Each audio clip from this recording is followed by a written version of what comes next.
বলুন বলুন। যখন 10 বিলিয়ন কোম্পানি সাপ্লাই তার টিএফটি, এই 10 বিলিয়ন কি বাইরে নাকি ভেতরেও আছে?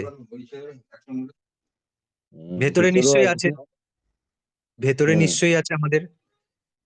আচ্ছা, অনেকে বলছেন যে স্যার আমাদের ভেতরে যে এত লাখ লাখ টিএফটি আছে, আদৌ কি হবে, ওটা কি পাবো? কোম্পানি কিন্তু ওটাও কিন্তু আমাদের জন্য রেখেছে, কিভাবে ইকোসিস্টেমে দেবে তারও একটা ক্যালকুলেশন করে রেখেছে।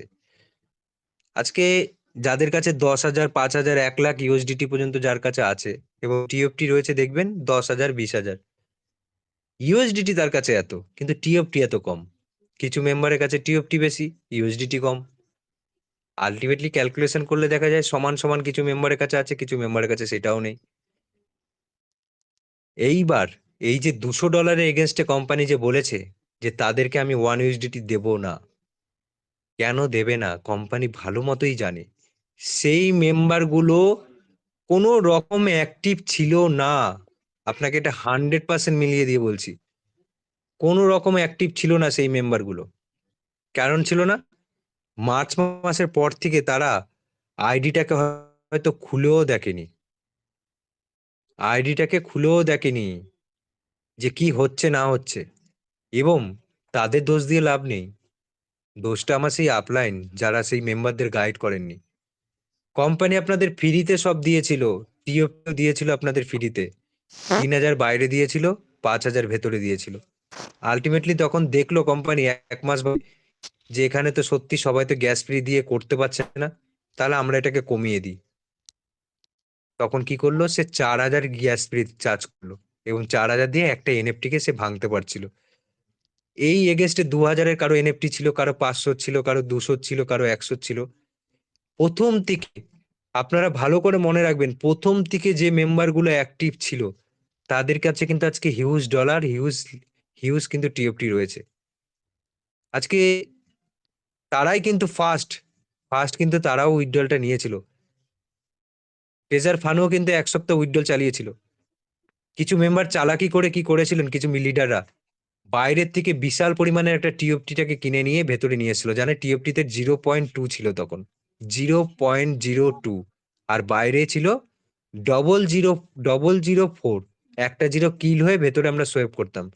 তাহলে সে দেখলো যে বাইরে না হোল্ড করে আমি যদি ভেতরে নিয়ে এসে সেটাকে সোয়েপ করে যদি ইউএসডিটি উইথড্রল নিই, কোম্পানি সেটাকেও ফলো করলো।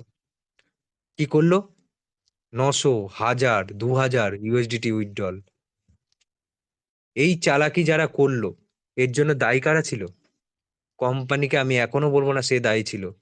কিছু লিডার আবার সেই প্ল্যাটফর্মটাকে, কোম্পানি চেয়েছিল একটা সুস্থ মতো মানুষ 50-100 করে নি, কিন্তু কিছু মেম্বারের যে লোভ, লালসার জন্য আবার প্ল্যাটফর্মটা সেই জায়গা থেকে উইথড্রলটা বন্ধ করে দিল। কাদের জন্য হলো এটা? কিছু লিডারদের জন্য এটা হয়ে গেল। আলটিমেটলি সেই জায়গায় আমরা এখন আমাদের যে নোভা এনএফটি যেটা কথাটা বলছে যে 200 ইউএসডিটি আছে, মানে কোম্পানি ভালো মতো জানে সেই সব মেম্বার মাস মাস থেকেই অ্যাক্টিভ হয়নি। আমার তো মনে পড়ে না, আমার এখানে যত মেম্বার যারা মিটিং এ শুনছেন, 200-র উপরে মনে হয় এখানে সবার ইউএসডিটি আছে। আমি আবির স্যার ঠিক বলছি তো?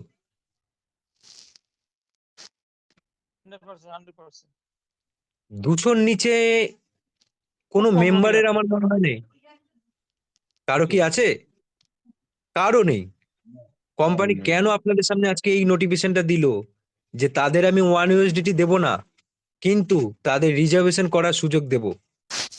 এবং সে ওটা থেকে যখন তখন, আপনি একটা ভাবুন, আজকে $60 আপনি ওখানে ফেলালেন, আপনি 1 সপ্তাহ রিজার্ভেশন করলেন, 1 সপ্তাহ পরে আপনার ওটা কত হতে পারে? খুব বেশি হলে মেরে কেটে 80-র কাছাকাছি হবে। আপনি আপনার 60টাকে উইথড্রল করে নিতে পারেন, কিন্তু তাতে কি হবে? তাতে আলটিমেটলি কিন্তু আপনি 1 ইউএসডিটি পাচ্ছেন না, আপনার কিন্তু ওটা বাড়বে না ফান্ডটা।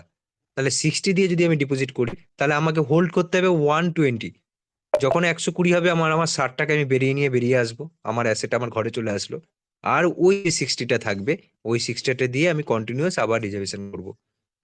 তাহলে কোম্পানি আপনার কাছে যে 60 ইউএসডিটি চেয়েছে, আপনারা বহু মেম্বার ভাববেন যে মনোজ স্যার আপনি তাহলে কি বলতে চাচ্ছেন? আমি সেই মেম্বারদের কথা বলবো যারা 200 ইউএসডিটি আছেন, তারা নিজের পায়ে নিজেরাই কুড়োল মেরেছিলেন। কেন মেরেছিলেন? তারা এতটা নেগেটিভ হয়েছিলেন কোম্পানির প্রতি যে এই কোম্পানি ফিরে আসবে না, আর দেবে না। আজও বলে যাচ্ছি আমি একটা কথা, আপনারা দীর্ঘ 4 থেকে 5 মাস ওয়েট করুন।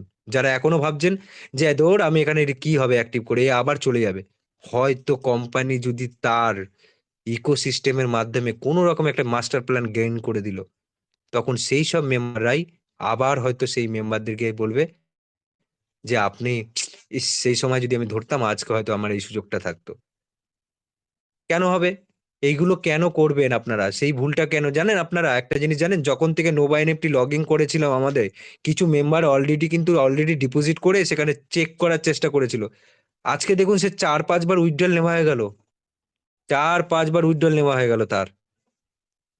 তাহলে তার জন্য দায়ী কারা ছিল? তার জন্য সে দায়ী না। সে কিন্তু কি করেছিল? সেই কিন্তু বলতে গেলে সে পাগল। আমরা বলবো তাকে পাগল। বলে না?